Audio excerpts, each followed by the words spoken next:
मंगलमूर्ति महाप्रभुश्री सहजानंद सुखारूपा वकीधरम सुत श्री हरि समरु सदानुपा परम कृपाळु છો તમે શ્રી કૃષ્ણ સર્વાણી પ્રથમ તમને પ્રણમો નમો વારમ વારમ શીશ નમો વારમ વારમ શીશ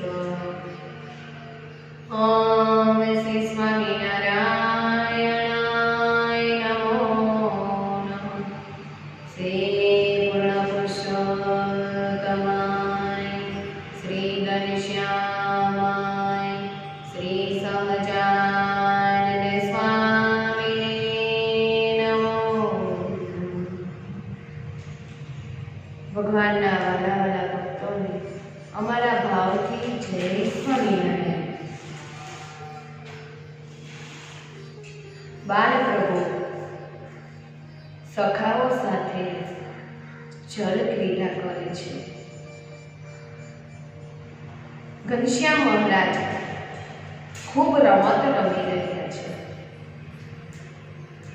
ધરમદાદા અને ભક્તિ માતા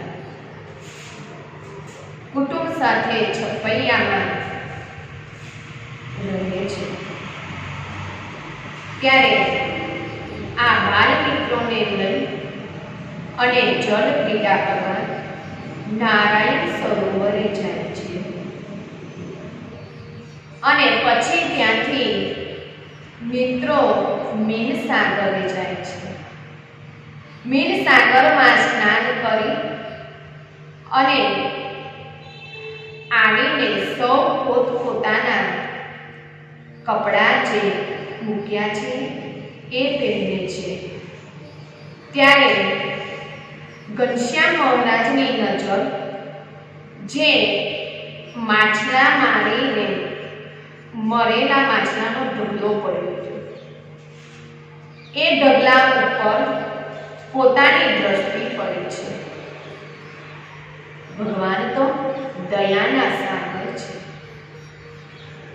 કોઈ જીવની હિંસા થતી હોય એ ભગવાન દેખી શકે નહીં. ભગવાન ખમી પણ ન શકે. ભગવાનને તો કંપારી છૂટવા લાગી. એકાદ જીવને મારે તોય દુઃખ થાય. આ તો અસંખ્ય જીવો ઘણાયના કેટલા મોટો ઢગલો મચ્છી મારે માછલા મારીને કર્યો છે. શરીરમાં એવી કંપારી છૂટે છે કે શરીરની જે રૂવાટી રોમાવલી છે એ ખરી થઈ ગઈ. અરર, આટલું બધું પાપ કરે છે. આ પાપ ક્યાં જઈને ભોગવશે તે? આ પાપ ક્યારે ભોગવી રહેશે કે?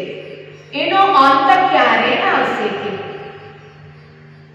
અસંખ્ય જીવોને આ મારે છે તે. આ નિર્દોષ છે. માછલાએ તારું શું બગાડ્યું છે? આને નિર્દોષ કહેવાય. નિર્દોષ માછલાને મારે છે. આવા અસુર પાપીને તો શિક્ષા કરવી જ જોઈએ. ભગવાન કે આવું પાપ કરતા હોય એને શિક્ષા કરવામાં કોઈ વાંધો નથી. જે નિર્દોષ મનુષ્ય, પશુને, પક્ષીને પીડતા હોય જે માણસ, એ અસુર છે. એ અસુરને દંડ આપવામાં, અસુરને સજા કરવામાં, અસુરને કંઈ પણ કરવામાં કોઈ વાંધો આવતો નથી. ઘનશ્યામ મહારાજે મનમાં સંકલ્પ કર્યો છે કે આ બધા જ માછલાને હું સજીવન કરી દઉં. કર્યો સંકલ્પ મનમાં એવો, મરેલા માછલા સહુ જીવો. મનમાં એવો તરતા પેલા જીવતા થયા મછમરેલા.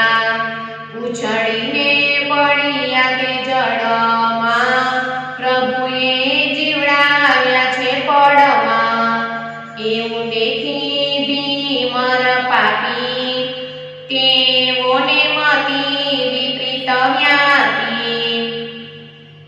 બધા માછલા ઉપર ભગવાને દ્રષ્ટિ કરીને તો સજીવન થઈ ગયા છે, જીવતા થઈ ગયા. જીવતા થયા એટલે બધા માછલા કૂદી કૂદીને જળમાં પડ્યા. ડૂબ ડૂબ એવી રીતે જળમાં આ માછલા પડ્યા છે. અને ધીમર એટલે મચ્છીમાર. મચ્છીમાર તો જોતો જ રહી ગયો કે મારી કેટલી મહેનત છે, મહેનત કરીને મેં આ માછલા લીધા અને એ માછલા બધા જ જળમાં જતા રહ્યા કે મરેલા જીવતા થઈ ગયા કે.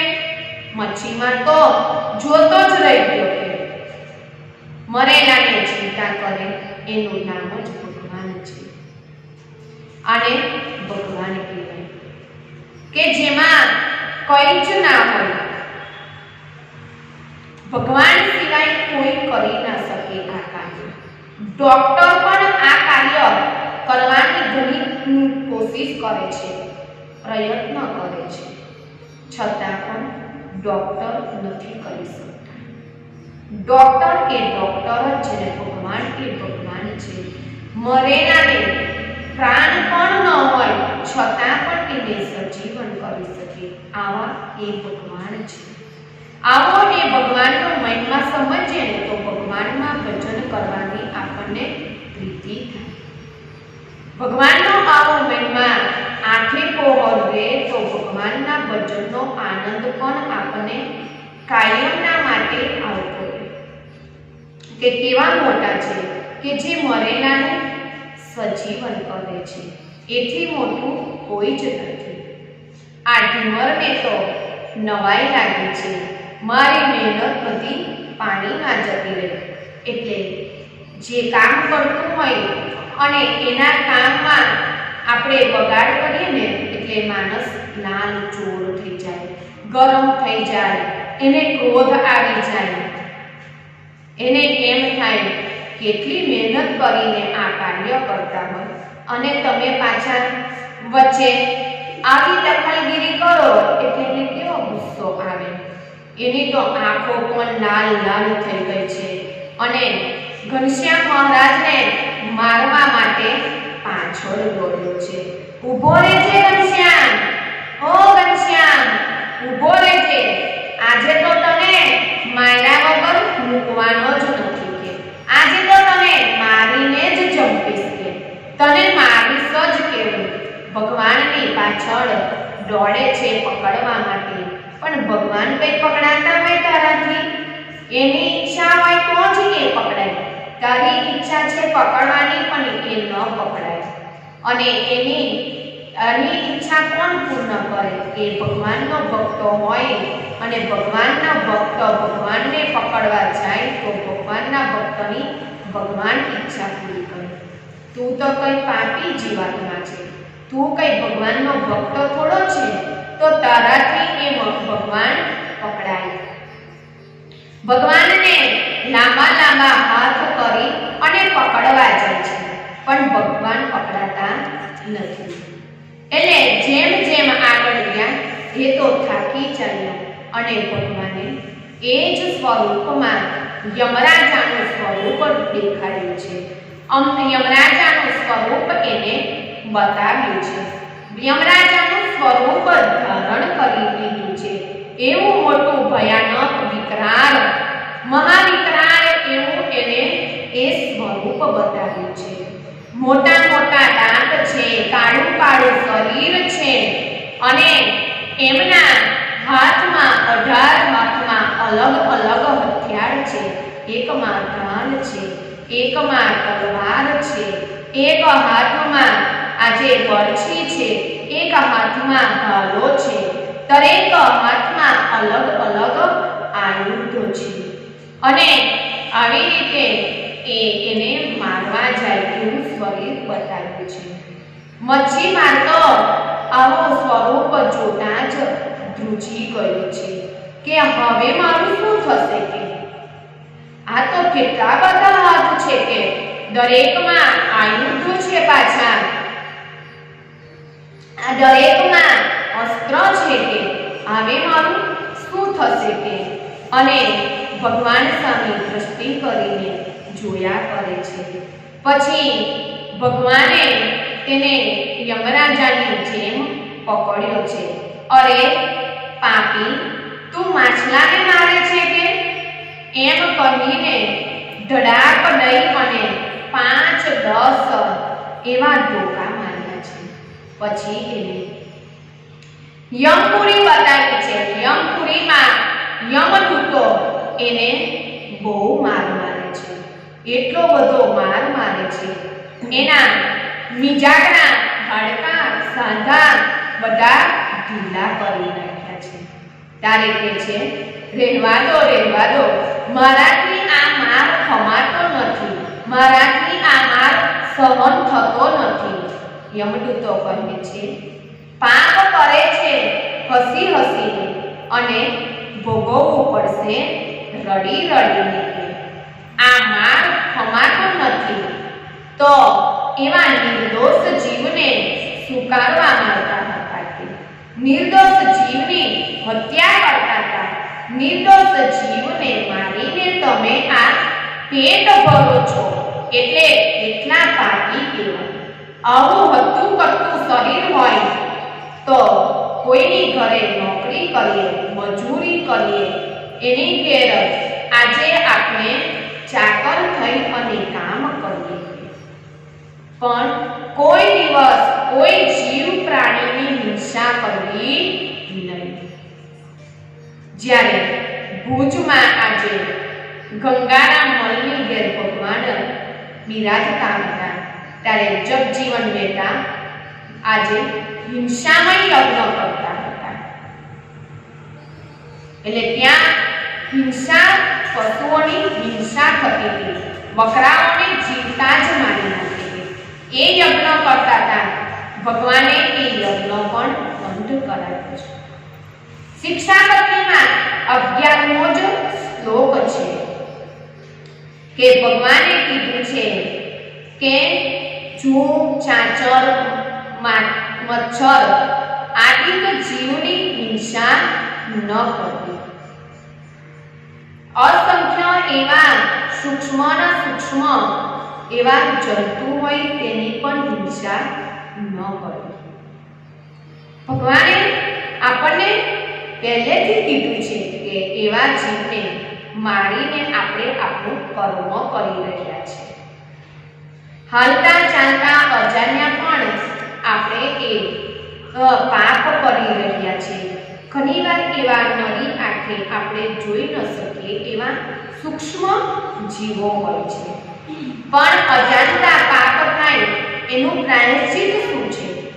અજાણતા પાપ થાય એનું પ્રાયશ્ચિત એ જ છે કે આપણે સવારે ભગવાનનો થાળ બનાવી અને એ રસોઈ ભગવાનને તમે ધરાવો એટલે એ પાપમાંથી તમે મુક્ત થઈ જાઓ છો.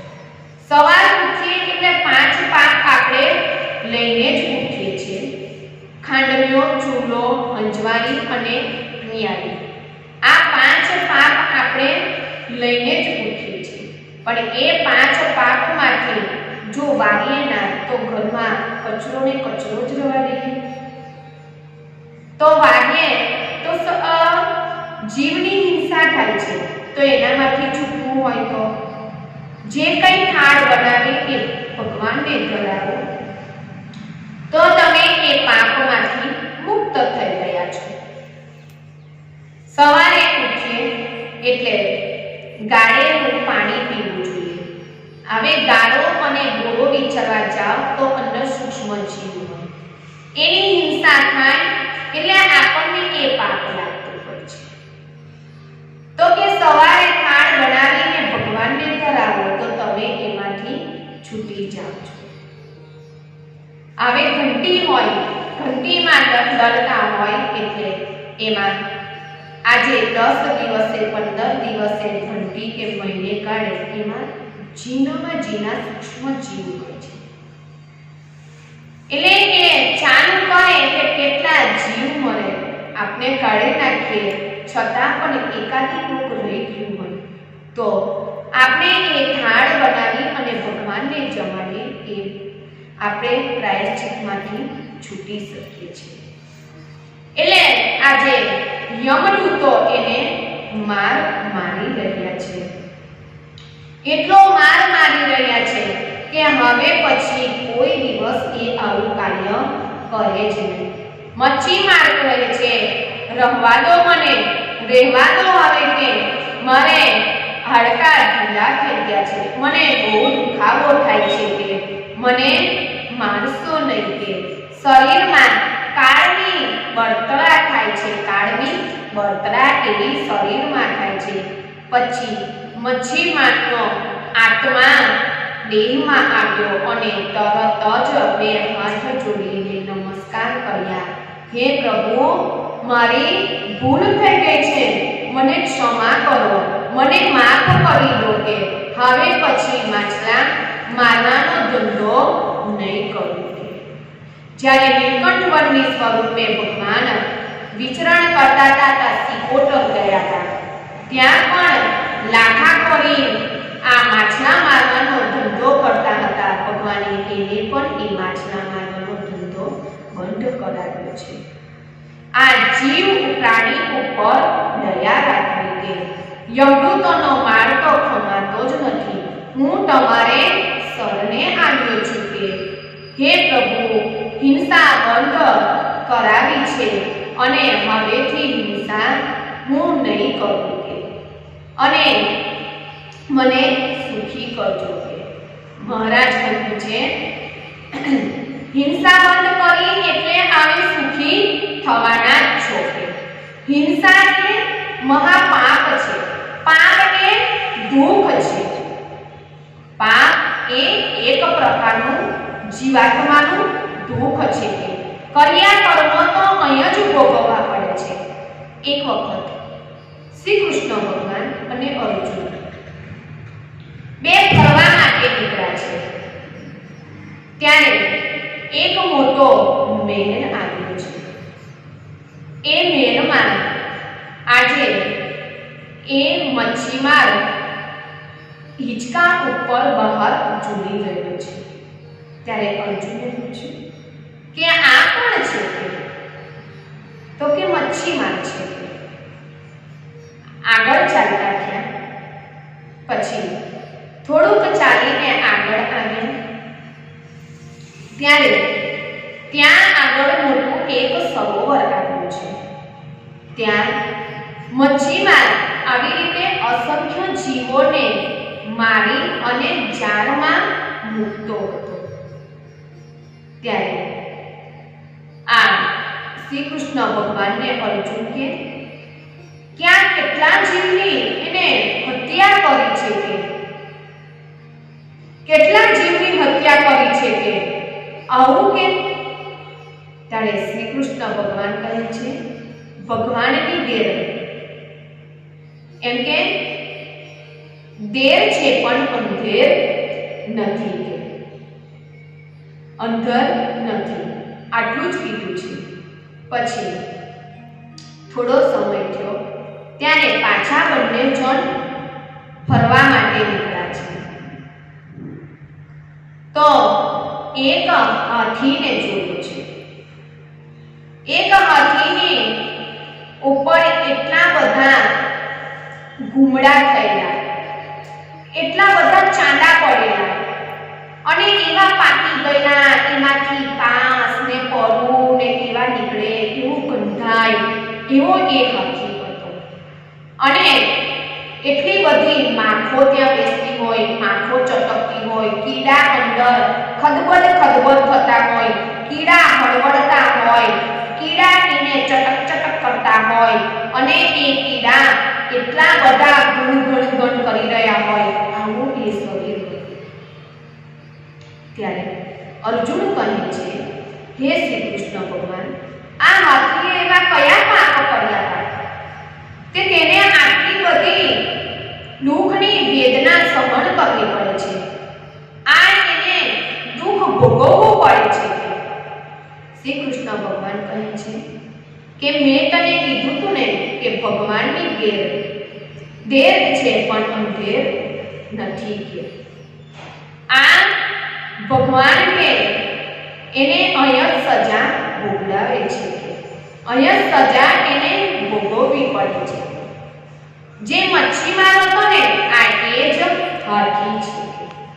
જે માછલાને તે મારતો હતો એ માછલા આજે એ પીડા થઈ અને એને દુઃખ આપી રહ્યા છે. એ માછલા આજે કીડા બનીને એને કોતરી રહ્યા છે. એ પૂર્વેનું આવે એમનું વેર એ વાળી રહ્યા છે. ગયા જન્મના કર્મો જો સારા કરીએ તો આ જન્મમાં આપણને આવા સત્સંગ મળે અને ભગવાનનો ભજન થાય. પણ મચ્છીમાર જેવા કર્મ કર્યા હોય તો આ જન્મમાં ભગવાનનું ભજન પણ ન થઈ શકે. અહીંયા જ આપણને આ ભોગવીને જવું પડે છે. એટલે કે કર્યા કર્મ તો ભોગવવા જ પડે. માટે ચેતી જવું કે પાપ કરતા અટકી જવું કે ખબર પડે તો એ પાપમાંથી બહાર નીકળી જવું કે સ્નાન કરી લેવું કે એ પાપમાંથી બહાર નીકળી અને અપવિત્ર બેનનું સ્નાન કરી અને પવિત્ર થઈને શુદ્ધિકરણ કરી લેવું કે પ્રભુ બાળ મિત્રો સાથે મીન સાગરે સ્નાન કરી જળ ક્રીડા કરી અને ઘેર આવી ગયા છે. કથાનો સાર એ છે કે સાચા ભક્તજનો પશુ પક્ષી ઉપર કોઈ જ કરડા નેણ કરતા નથી, એને દુભાવતા પણ નથી. ત્યારે આપણે સગા ભાઈ ઉપર, બહેન ઉપર, મા બાપ ઉપર, સાચા ભક્તજનો ઉપર, સાચા સંતો ઉપર, અનેક વ્યક્તિ ઉપર કરડાને કરીએ છીએ. પરને પીડીને રાજી થઈએ તેને કેવા જાણવા? એ અસુર જ જાણવા. કદાચ કોકની સામે આ જીભ કેવી છે? હડકા વગરની છે. કોક વાર બોલાઈ ગયું હોય એનો પ્રાયશ્ચિત કરી લેવું, એનો પશ્ચાતાપ કરી લેવો, એની ભૂલને આપણે માફી માંગી લેવી કે મારી ભૂલ થઈ ગઈ, મને ક્ષમા કરો. જો એ જીવાત્માને પીડીને હસે છે એને કેવો જાણવો? અસુર જાણવો. એ અસુર જ્ઞાતિનો છે. અસુરને પાપ કરીને હસવું જ આવે. કોઈ દિવસ અસુરને પાપ કરીને દુઃખ ન થાય. દુઃખ તો તેને જ થાય જેના દિલમાં દયા રહે છે. આવા જીવને દુઃખ ન થાય. અસુર જાતિના જીવ હોય ને એ રાવણને કંસ કેવા હતા? કેટલાને મળાવે અને પછી કેટલા ખડખડાટ એટલા હશે. એને તો એમ થાય કે મેં પુણ્ય કર્યું છે. એટલે આ જન્મમાં માણસ થઈને એ માણસ છે છતાં પણ એ અસુર થઈને જ આવ્યા છે. તો એ કોઈની સામે નમી પણ નહીં શકે. એને જ્યારે બીજાનું ખોટું કરે, બીજાનું ખોટું દેખાડે ત્યારે એને હસવું આવતું હોય તો સંભવવું કે એ આજે અસુર જાતિનો છે. અને અનેક જીવાત્માનો રાજીપો આપણી ઉપર ઉતરે ત્યારે જ આપણું મન ભગવાનમાં જોડાય છે. જોયું ને કે ક્યારે ભગવાનમાં આપણું મન જોડાય? આપણા ઘરના સભ્યોનો બધાનો આપણી ઉપર રાજીપો આવે ને તો જ આપણે ભગવાનમાં જોડાઈ શકીએ છીએ. જ્યાં સુધી ને ઘરમાં પણ આપણે અશાંતિનું વાતાવરણ કરીએ ને આપણું મન પણ ભગવાનમાં નહીં જોડાય. ઘરના સભ્યોને પહેલા રાજી કરવું. એ રાજી થાય એટલે આપણું મન આપણું ભગવાનમાં જોડાવાનું જ છે. પહેલા વડીલોનો રાજીપો મેળવી લેવો. જ્યાં સુધીને આપણે કોઈનો રાજીપો ન મળે, જીવનમાં આપણે આગળ ગમે તેટલી મહેનત કોશિશ કરીએ ને છતાં પણ આગળ ન વધી શકીએ. એકને એક જ પગથિયા પર બીજા પગથિયા પર આપણે પહોંચી જ નથી શકતા. રાજીપો નથી ને એટલે રાજીપો મળે એટલે અઘરામાં અઘરું પર્વત જેવું ચડવાનું હોય ને તે પણ આપણને સહેલું લાગે. ભજનમાં જ્યારે મન જોડાય ને ત્યારે જ આપણને સ્થિરતા આવે છે. એક દિન જાવો હરિના ધામમાં, ચેતીને ચાલજો સંસારમાં. એક દિન જાવો હરિના ધામમાં, જોજો એ દિવસ પછી તો આવશે. બેસો નહીં બે પાણમાં, એક દિન જાવો હરિના ધામમાં. એક દિન જાવો હરિના ધામમાં. બેભાન અવસ્થામાં ન રહેશો કે ચેતી જાજો કે એક દિવસ આપણે ભગવાનના ધામમાં જવાનું છે. એટલે ભગવાને જે આજ્ઞા કરી છે એ પ્રમાણે આપણે વધવું પડશે, કારણ કે ભગવાનના ધામમાં જવું છે. સહજાનંદ સ્વામી મહારાજની જય.